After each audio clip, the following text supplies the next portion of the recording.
సాయినాథుని ప్రియమైన పలుకులు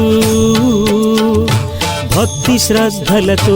నా లీలలు వినిన వారికి ప్రపంచమందు వ్యామోహము క్షీణించును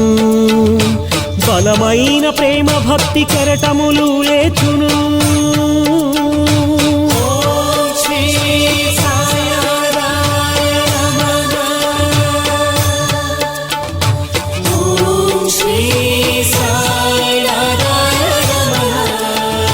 సాయినాథుని